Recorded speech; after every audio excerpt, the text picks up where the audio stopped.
Before cities, before kings, a small band of Homo erectus wandered around the savannah in Stus.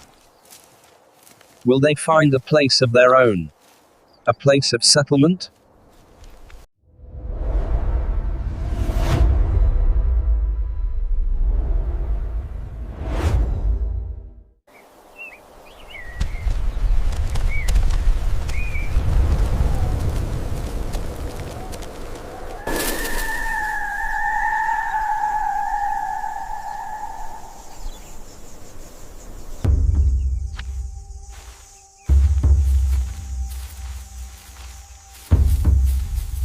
Nearly 1.5 million years ago, a small group of Homo erectus moves across the African savanna. The sun rises slowly over the endless African grassland. The small band of Homo erectus mutla. As the group continues across the open plains, the tall grass begins to rustle.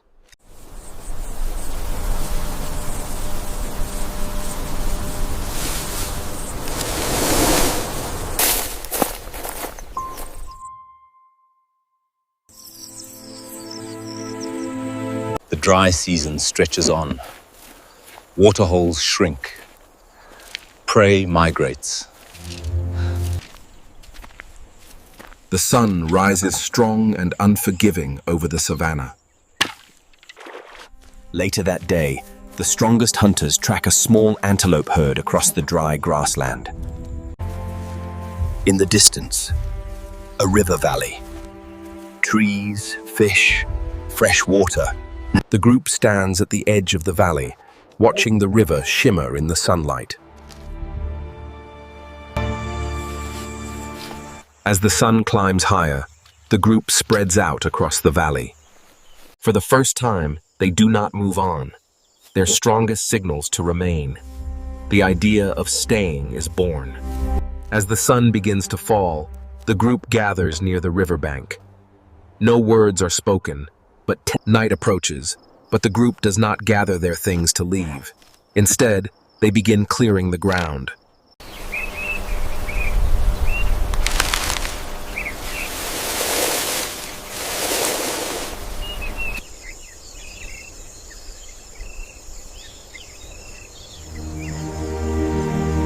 Branches are dragged, leaned against rock, tied with vines. It collapses. Morning light spreads across the valley as the group begins working again. But the structure is not strong enough yet. As more branches are added to the top, the weight becomes too much. A storm destroys their fragile structure. Fear spreads. They almost abandon the valley.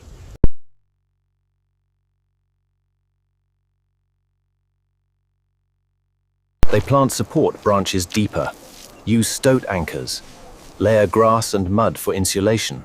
The structure holds. Smoke holes are created.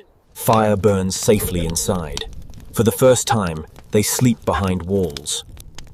Stone markers are placed along the valley edge. They patrol boundaries. The valley is no longer Jex. Smoke rises across the river. Another Homo erectus group approaches. Tension builds. A burning branch is thrown. Flames spread. The rival band retreats.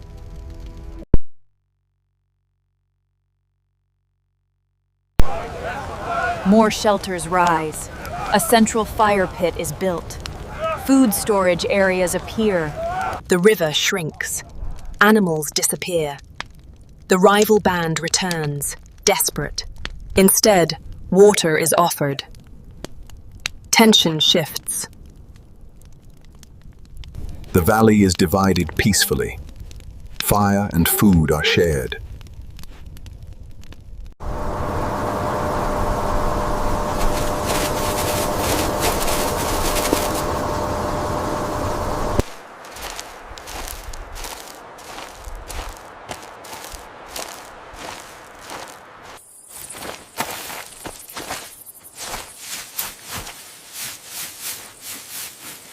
The famine tightens its grip on the valley. Large animals have vanished. We must search for smaller prey. We hunt rabbits and squirrels now. Yes, we will survive this.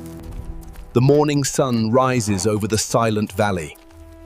The hunters move slowly through. Near the edge of the valley, tall trees sway gently in the dry wind. A hunter notices Meebrooks. As the sun begins to set, the hunters return to the settlement, carrying their small catches.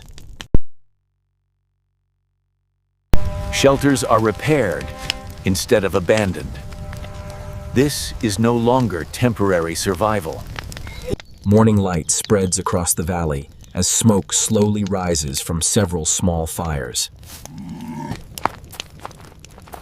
As the day fades, the tribe gathers again around the central fire. At dawn the next morning, several hunters walk to the edge of the valley.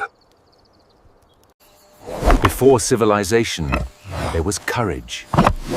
There was building.